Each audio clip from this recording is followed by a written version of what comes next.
ሁለታችንም ልጆቹ እስኪያድጉ ድረስ ትምህርታቸውን እዚህ ሀገር ሆነው እንዲከታተሉ ትምህርታቸውን በጥሩ ሁኔታ ከተከታተሉ ማንኛውም ዓለም ላይ ሆነው ይሰራሉ የሚል እምነት ነበር። የኔ ህይወቴ ነበር፣ ጓደኛዬ ነበር ሁለታችንም። ለዛ ነው እኔ ልጆቹን እዚህ ቁጭ ብዬ እዚህ ብሆንም ግን በየደቂቃው ትንንሽ ነገሮችን እንኳን ከሱ ጋር ነበር የምማከሩ በእነሱ ጉዳይ። የአርቲስት ነጻነት ወርቅነህ ባለቤት ዝምታዋን ሰብራለች። ስለ ባለቤቷ እንደዚሁም ደግሞ ስለነበራቸው ግንኙነት እንግዲህ በይፋ ወጥታ ልብ በሚነካ መልኩ መልእክቷን አስተላልፋለች። ሰላም ሰላም፣ ውድና የተከበራችሁ የህይወት ቲዩብ ቤተሰቦች እንደምን አላችሁ? በያላችሁበት ሰላማችሁ ይብዛልኝ እያልኩኝ ዛሬም በአዲስ ቪዲዮ መጥቼላችኋለሁ።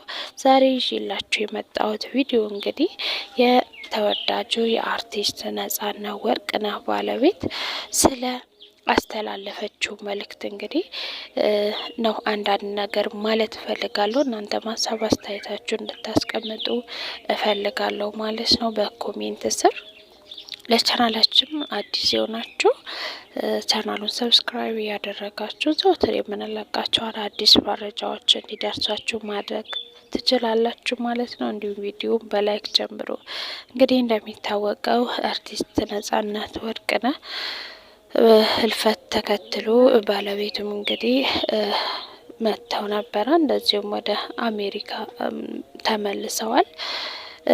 ለምንድነው ቶሎ የተመለሱት የሚልም በጣም በርካታ ጥያቄዎች ሲያነሱ ነበረ እንግዲህ ሰዎች ማለት ነው። እንዴት ቶሎ ትመለሳለች የሚል ግን ነገር ግን ቶሎ የተመለሰችበት ምክንያት እንግዲህ ልጆቹ ወደ ትምህርት ቤት መሄድ ስለነበረባቸው ቶሎ ተመልሰዋል ማለት ነው። የነጻነት ወርቅነህ ባለቤት እንግዲህ ያስተላለፈችው መልእክት በጣም አንጀት የሚበላና በጣም ስታለቅስ እንደነበረ ነገሮች ሁሉ ከአቅሟ በላይ ሆነው እንደነበረ እንግዲህ ተመልክቻለሁኝ። ነገር ግን አንዳንድ ሰዎች ስለሷ በጣም ብዙ ነገር ሲናገሩ ነበረ። ዝም አለች፣ እንዴት አላለቀሰችም፣ እንዴት ብድ ብላ አላለቀሰችም ነገር አላት። ብቻ ብዙ ነገር ሲያወሩ ነበረ ስለሷ ነው። ስለዚህ ጉዳይም እንግዲህ እሷ ያው ምንም ነገር ያለችው ነገር የለም። ብቻ አመሰግናለሁ ነው ያለችው። ነገር ግን ውስጧ ምን ያክል እንደተጎዳ ምን ያክል ውስጧ እንደተሰበረ ግን በጣም ግልጽ ነበረ።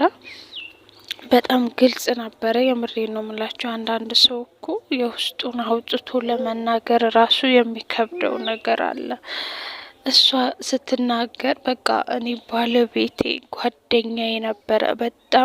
በጣም መናገር ሁሉ አቃታት። ታውቃላችሁ፣ በውስጧ ነው መቃ አድርጋ የያዘችው። በውስጧ ነው ነገሮችን ሁሉ ቅጥል ብላ የያዘችው። በውስጧ ነው። አንዳንድ ሰው ማውራት አይፈልግም። በውስጡ ነው በቃ የሆነ ይሄ ተፈጥሮ ነው። በውስጡ ነው ምቅ አድርጎ የሚይዘው ነው። ስለሱ ስትናገር በጣም ነው አንጀቴን የበላችኝ። በቃ ጓደኛዬ ነበረ። እሱ ማለት ጓደኛዬ ነበረ። ነፂ ማለት ጓደኛዬ ነበር።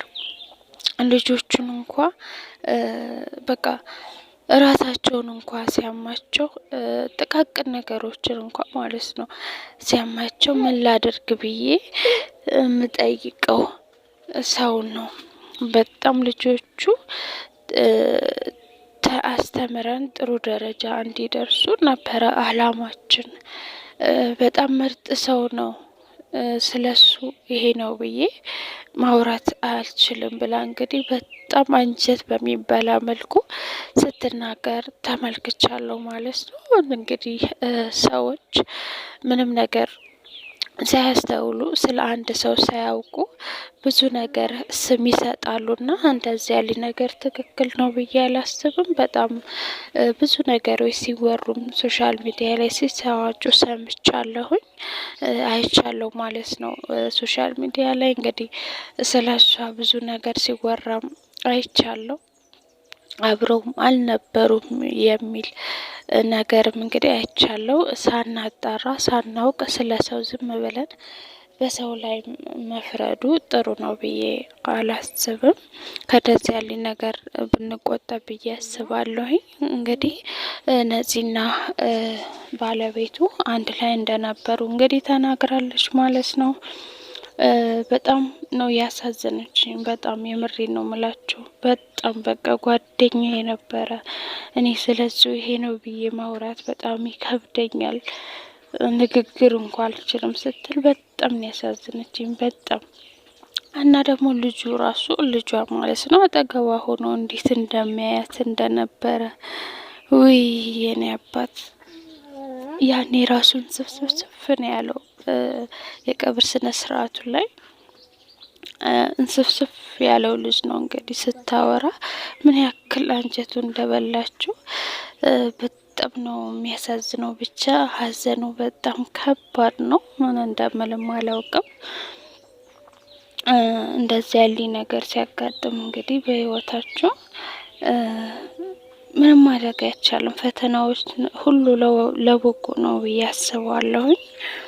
ሁሉም ነገር ለበጎ ነው። ምንም ማድረግ አይቻልም። ነገር ግን አንዳንድ ሰዎች የማይሆን ነገር የውሸት ነገር ሚዲያ ላይ የሚናገሩ አሉና ከእንደዚህ ያለ ነገር ብትቆጠቡ ጥሩ ነው። እሷም እንግዲህ መልእክቷን አስተላልፋለች። እባካችሁ ተው፣ የውሸት መረጃ እያሰራጩ እንደሆነ ያው ትሰማለች ታያለች እና ነፍሱ በሰላም ትረፍ ተው ብላ እንግዲህ መልእክቷን አስተላልፋለች።